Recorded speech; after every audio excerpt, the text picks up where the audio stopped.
Olá, vamos dar início a mais uma aula da disciplina Clínica Médica. Dessa vez, nós vamos falar sobre as patologias do sistema esquelético e do sistema tegumentar. O sistema esquelético, nós já sabemos que compreende todos os ossos do nosso corpo. Aqui eu deixei alguns para vocês relembrarem: clavícula, externo, costela, coluna vertebral, una, rádio, sacro, cóccix, fíbula, tíbia, patela, fêmur, isquio, pubis, ilho, né? Deixei aqui também para vocês alguns ossos como do tarso, metatarso e falange, carpo, metacarpo, falange, medial, proximal e distal, além dos ossos do crânio. Né? E o sistema tegumentar é o sistema que compreende a nossa pele. A nossa pele é o maior órgão do corpo humano e ela se divide em 3 camadas. Nós temos a epiderme, que é a camada mais superficial. Nós temos a derme. Na derme, nós vamos encontrar glândulas sebáceas, terminações nervosas, folículo piloso, rede sanguínea de capilares venosos e de capilares de rede arterial. E aqui, na hipoderme, nós vamos encontrar tecido adiposo e mais irrigação sanguínea. Abaixo da hipoderme, nós temos a lâmina basal, que é o que vai fazer a separação das células epiteliais para as células dos nossos músculos, tá bem? Então, o que divide aí é a lâmina basal. Tudo que entra em contato com a derme, seja medicamento, né, estímulos sensoriais, tudo isso aqui vai ser sentido e absorvido pela nossa derme, vai levar aos estímulos sensoriais aqui pela rede nervosa e nós vamos conseguir controlar a temperatura. Por exemplo, quando nós entramos numa sala muito gelada ou num ambiente muito quente, né?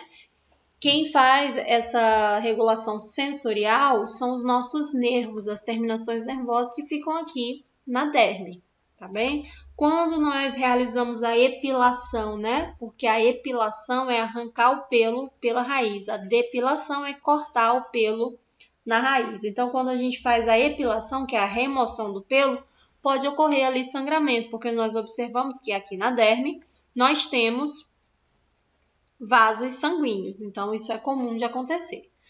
O tempo de renovação celular aqui da pele é de 21 dias. É o tempo que todas as células da derme vão subindo aqui, sofrendo uma descamação e depois, quando elas chegam aqui na epiderme, elas sofrem um processo de apoptose. Nós chamamos isso de células mortas.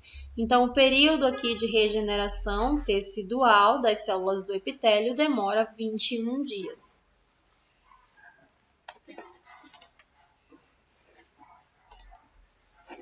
As principais afecções, tanto do sistema tegumentar quanto do sistema esquelético, eu vou deixar aqui para vocês, né? Tá no material da apostila, mas vamos explanar um pouquinho sobre a osteoporose. A osteoporose, ela é uma condição metabólica em que o organismo ele não consegue sintetizar a produção de cálcio.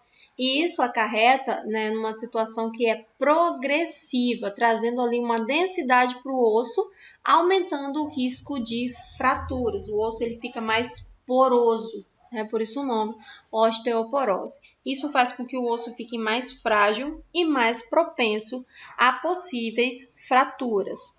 A osteoporose é mais comum no sexo feminino, geralmente em mulheres que tiveram um número sucessivos de gravidez, porque durante o processo gestacional, o corpo da mulher doa cálcio para que a formação óssea do feto aconteça. Então, quanto maior o número de gravidez, maior o número de desmineralização óssea e, consequentemente, maior a chance dela desenvolver osteoporose. No homem, nós também encontramos osteoporose, porém, é menos comum, tá? O ideal seria que nós tratássemos de forma preventiva, tá? Trabalhando aí a nossa alimentação e os nossos hábitos para fortalecer os nossos ossos. A suplementação vitamínica e a suplementação mineral com com cálcio, ela divide opiniões na medicina. Geralmente, nós encontramos literaturas que trazem a seguinte fala, que a partir dos 40 anos não é mais interessante a reposição de cálcio, porque pode aumentar o índice de pedra na vesícula e pedra nos rins. E já temos outra parte da literatura que fala exatamente o contrário, que nós necessitamos da reposição de cálcio. E é comum você encontrar cálcio para vender nas farmácias e não necessitem de prescrição médica, tá? Quero deixar claro que eu sou completamente contra a utilização de medicamentos sem uma prescrição médica, e isso eu já venho conversando com vocês desde disciplinas anteriores. Inclusive, acho até criminoso a forma como a indústria farmacêutica trabalha no território brasileiro. As principais causas, né? Histórico familiar da doença, pessoas que têm a pele branca, que são mais baixinhas e magras, também têm mais propensão a desenvolver a patologia. Os asiáticos, né? Tem um alto índice de asiático que tem a doença osteoporose, deficiência na produção de hormônios, tá? Medicamento que tratam aí o reumatismo, o sistema endócrino, cortisonas, heparinas e medicamentos que trabalham a nível hepático e também medicamentos anticonvulsivantes. Por isso que toda vez que a gente entra em contato com a terapia medicamentosa, com a terapia alopática, o que acontece, né? Todo medicamento que entra em contato com o meu corpo, ele traz alguma alteração para o meu organismo. E aí, para saber se essa alteração, né, vai trazer benefício comparado ao risco que eu estou sofrendo, quem precisa saber disso é o médico, né? Por isso que ele faz um curso aí de medicina para que ele possa prescrever medicamentos para você. Então, para saber se o medicamento que ele vai passar vai trazer um benefício maior do que o risco que esse medicamento já te oferece, aí você precisa de uma avaliação médica, tá? Para que você possa utilizar a terapia alopática da melhor maneira possível e não aí trazendo algum tipo de problema para o teu organismo. Alimentos que tenham deficiência de cálcio ou de vitamina D, alimentação, tá? Com deficiência em cálcio e em vitamina D. Baixa exposição à luz solar, porque nós já sabemos que a luz solar ela faz a síntese da vitamina D dentro do nosso organismo, né? Então nós conseguimos produzir, sintetizar e utilizar da melhor forma possível a vitamina D através da exposição solar, tá bem? Quando a gente se expõe ao sol nos horários determinados pelo Ministério da Saúde, o nosso organismo ele sintetiza melhor, né? E a vitamina D, ela trabalha na nossa questão nutricional e também aumentando aí a absorção do cálcio pelos nossos ossos. Isso estimula o nosso sistema de defesa, né? Algumas pessoas aí defendem a utilização da vitamina D como uma suplementação vitamínica, aumentando a ação do sistema imunológico e, consequentemente, ficando menos propenso a adquirir patologias, né? A gente viu muito isso agora na questão da pandemia, na síndrome Covid. Todo mundo fazendo a suplementação aí da vitamina D. E a maioria das pessoas também sem a prescrição médica, né? Que como é de comum aqui no Brasil.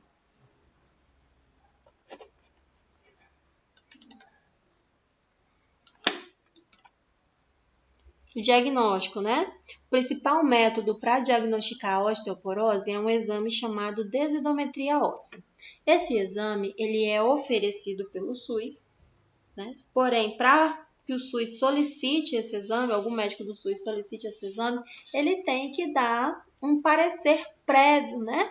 De algumas alterações orgânicas que justifiquem o pedido, uma vez que esse exame ele é muito caro para o SUS e alguns planos de saúde não cobrem a realização desse exame. Aí eu deixei aqui para vocês os valores de referência, tá? Para ser detectado a osteoporose, a densitometria óssea tem que vir com uma alteração, com os scores aqui, ó, de densidade óssea normal, entre 0 e -1. Osteopenia, o score vai estar entre -1 e -2,5, e osteoporose, o score vai estar menor que 2,5. Se os valores vierem com alguma alteração, significa que o paciente tem osteoporose. Temos uma outra patologia a nível ósseo, que é a osteomielite, tá? Tudo que termina em ite é classificado como inflamação, tá bem? Então, osteomielite é uma inflamação ou uma infecção no osso. E essa infecção geralmente é causada por bactérias, mas ela também pode ser causada por fungo ou até mesmo por vírus.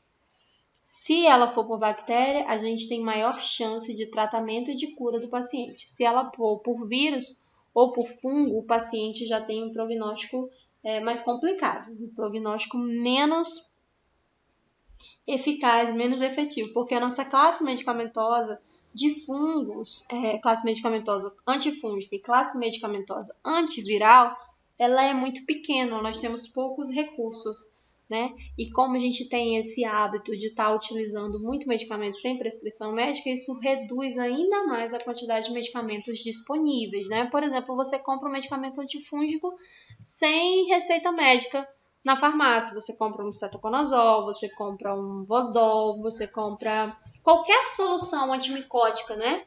Que é uma solução antifúngica sem prescrição e entra em contato com essa substância. E aí, quando você realmente precisa, você já adquiriu resistência a essas medicações. Então, é por isso que eu sou contra a utilização dos medicamentos sem uma prévia consulta médica, sem uma avaliação, sem uma necessidade por trás. As principais causas são os focos infecciosos, né? E alguns focos infecciosos baseados em alguns focos infecciosos. Eita, que tá difícil hoje. Alguns focos infecciosos, como por exemplo, amidalite, furúnculo. Quando a gente fala furúnculo, né? Aqui no Acre nós utilizamos a expressão tumor, mas eu gostaria que vocês que são da área da saúde, que vocês utilizassem a expressão correta, tá? Quando eu falo de tumor, eu estou falando de câncer. Então, se você utiliza esse termo para um profissional da área da saúde, você fala tumor, ele vai imaginar que você está falando de células tumorais, de uma marcação tumoral e que é um câncer, tá bem? Então, aquela formação que a gente conhece, que geralmente dá embaixo, né, das axilas, na região da nádega, são os furúnculos, é uma infecção na pele por estafilococcus, e essa infecção pode chegar nos ossos, formando aí uma osteomielite. Os dentes infectados também pode estar desencadeando uma osteomielite no organismo, tá? Porque nós sabemos que os nossos dentes estão depositados em cima de dois ossos, a arcada superior na maxila, a arcada inferior na mandíbula. Então, o dente também tem terminações nervosas, também tem irrigação sanguínea, né, ali na polpa do dente. Se ele está exposto, o vírus, o fungo ou a bactéria pode migrar para dentro do osso, causando aí uma osteomielite. Também por fraturas, tá? Fratura exposta, ferida por arma de fogo ou até mesmo uma cirurgia óssea pode estar desencadeando uma infecção dentro do osso, conhecida como osteomielite. O diagnóstico da osteomielite é realizado através do raio-x, um exame de sangue. No exame de sangue, para nós sabermos se tem uma infecção, nós observamos o número de leucócitos, que são as nossas células de defesa. Se os leucócitos estão aumentados na corrente sanguínea, isso significa que nós estamos combatendo no nosso organismo uma infecção. Então, através do exame de sangue, eu observo o número de leucócitos. Se os leucócitos estão aumentados, eu tenho uma infecção nesse organismo. Resta saber qual é o foco da infecção. Essa infecção pode ser no dente, pode ser de garganta, pode ser uma infecção urinária, pode ser uma infecção na pele, né? Mas pelo exame de sangue, eu consigo identificar que o organismo está combatendo ou sofrendo ali a ação de uma infecção. Cultura da secreção que foi coletada ali naquele abscesso, naquela formação, né, de pus, ou até mesmo a hemocultura. O que é uma cultura? É você pegar uma amostra colocar ela dentro de um líquido, um meio de cultura, e esperar 72 horas para ver qual é o tipo de micro-organismo que cresce ali.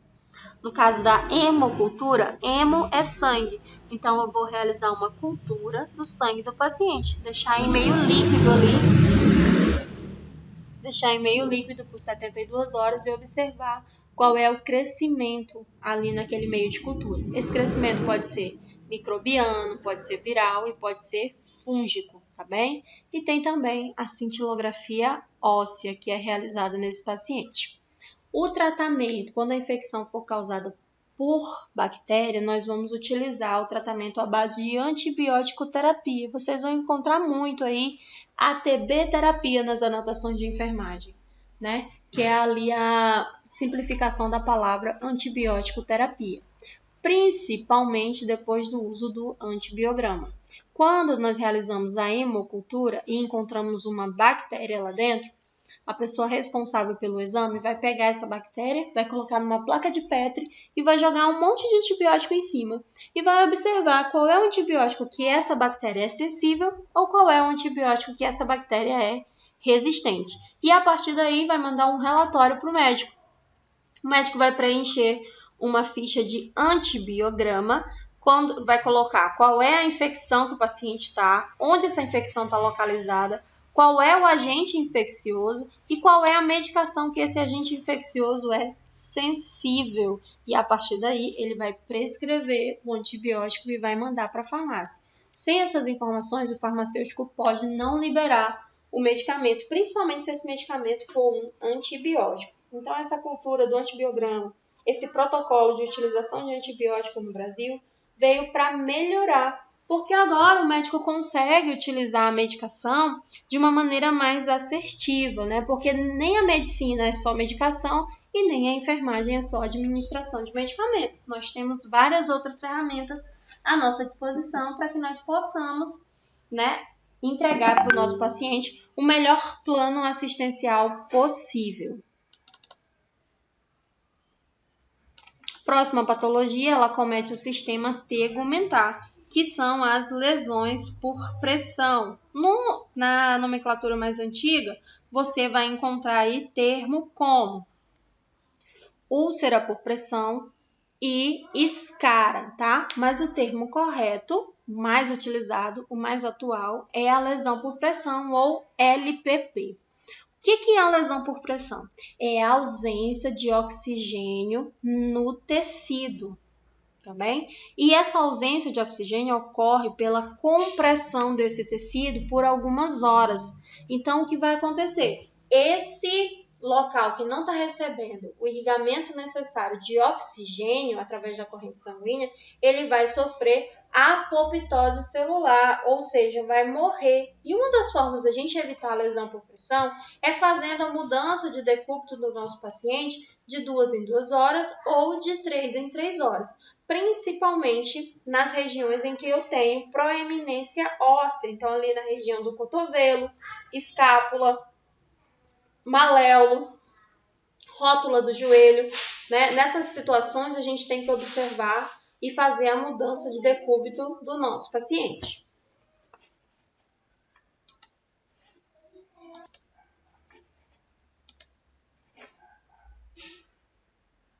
Então, a lesão por pressão, ela é dividida em graus, né? O grau 1 é quando acomete apenas a epiderme. Ainda não houve o rompimento da pele. Então, eu tenho ali uma lesão. Por exemplo, você usa uma calça jeans e fica ali a marca da costura. Você fica deitado por muito tempo e aí, quando levanta, você observa ali as dobras do tecido presas à sua pele, ou a pele está ali avermelhada. Então, não houve a lesão ainda da pele, porém, a pele já estava sofrendo uma úlcera por pressão. No grau 2, eu tenho ainda a pele íntegra, porém, né, eu já observo ali uma marcação de bolhas, uma lesão mais intensa. No grau 3, eu tenho o rompimento da epiderme e da derme. No grau 4, eu tenho o rompimento da epiderme, da derme, já pegou hipoderme e está agora no tecido muscular. Então, essa é a divisão da lesão por pressão em graus. Deixei aqui para vocês também mais informações sobre isso, tá? As principais causas da lesão por pressão é aqui, ó, a falta de uma irrigação sanguínea adequada, ou seja, sem o oxigênio, que é o nutriente para manter essa pele viva, né? E a literatura me diz que isso pode acontecer caso a irrigação seja interrompida por aproximadamente 2 ou 3 horas. Aí a pele pode morrer, né? E uma vez a pele morrendo, pode ocasionar uma lesão por pressão. E essa lesão geralmente começa na camada mais externa, que é na epiderme. Por isso que é importante a enfermagem realizar a mudança de decúbito de 2 ou 3 horas nos seus pacientes que não podem realizar essa mudança sozinhos, né? Por exemplo, ali o paciente que é acamado. Então, a causa mais frequente aqui, ó, da irrigação sanguínea reduzida na pele é a pressão, né? O movimento normal que faria que variar a pressão para que a gente tenha uma boa perfusão periférica, uma boa fluidez na circulação sanguínea, né? Vai ficar ali obstruída por um longo período e essa obstrução causa uma lesão por pressão. E aí a literatura me traz que a camada de gordura que fica embaixo da pele, né, especialmente aqui nas saliências ósseas, são uma almofada e evitam que os vasos sanguíneos se tampem. Então, quanto mais tecido adiposo o paciente tem, menos chances de desenvolver lesão por pressão. E o ideal seria que nós ofertássemos para o nosso paciente roupas apropriadas, porque olha aqui, ó, roupas inapropriadas, lençóis enrugados ou até mesmo a fricção com os sapatos contra a pele pode contribuir para lesionar, né? E para comprovar isso, a gente tem os tão famosos calos. Exposição prolongada à umidade, tá? Faz com que o paciente possa desenvolver, por exemplo, um paciente que está ali muito suado, né? O excesso aqui de sudorese, urina ou até mesmo fezes. Então, quando o paciente ele evacua ou urina e ele faz uso de fralda, né, nós temos, enquanto enfermagem, temos que trocar o mais rápido possível na intenção de preservar a pele, né, a pele da região íntima, porque se ficar ali por muito tempo no meio úmido, pode desenvolver também uma lesão no nosso paciente. As pessoas que não podem se mexer, se movimentar, correm maior risco de desenvolver lesão por pressão e ela fica completamente dependente da enfermagem, tá? Aí nesse grupo aqui a gente encontra as pessoas que têm paralisia, né, que tem alguma debilidade ou alguma reclusão, paciente que está entubado, paciente acamado, paciente restrito ao leito por alguma enfermidade. Ele pode ali ter alguma lesão, que essa lesão pode chegar a um nervo, como por exemplo, uma ferida, uma pancada, o diabetes também pode ocasionar uma lesão por pressão e outras causas também que tragam aqui a diminuição da capacidade de sentir a dor, né? O paciente tem ali alguma sensibilidade e ele não consegue identificar que a integridade da pele foi interrompida. Além disso, aqui, ó, as pessoas que estão acamadas, né, ou as pessoas que são desnutridas, que elas não têm uma camada protetora de gordura na pele, são pessoas que são privadas de nutrientes que são essenciais para reconstituir corretamente. Então, uma vez a pele lesionada e a pessoa sofre, né, com desnutrição, ela não tem o suporte nutricional adequado, ela fica mais tempo para a gente conseguir regenerar esse tecido. Aí lembra daquele ciclo dos 21 dias? Ele demora mais porque esse tecido não está recebendo os nutrientes adequados. Aqui, ó, botei para vocês as manifestações clínicas, né? Ocorre aqui, ó, uma pressão. Essa pressão vai interromper o fluxo sanguíneo, né? Em uma zona da pele ou em um local da pele que vai ficar privado de oxigênio. No início, ela vai ficar bem vermelha e inflamada. Depois vai abrir uma úlcera, né? Então, aqui no início, eu deixei para vocês o estágio 1. Aí, mais na frente, eu deixei aqui para vocês todos os sintomas. Estágio 1, né? Só está ali inicialmente formada, a pele continua intacta, mas ela está avermelhada já. No estágio 2, a pele está avermelhada e inflamada e muitas vezes já apresenta bolha e até mesmo uma destruição que começa ali nas camadas mais externas. A gente já começa a perder tecido da epiderme. No estágio 3, a úlcera vai se abrir, né, para o exterior através da pele e deixando expostas as camadas mais profundas. Então, a gente já consegue ali observar a derme e a hipoderme. No 4, né, estende-se profundamente através da pele, pega a camada de gordura e chega no músculo. E no estágio 5, já atingiu o músculo foi todo destruído e ela já está chegando ali no tecido ósseo, que é quando pode ocasionar uma osteomielite, que a gente já falou anteriormente.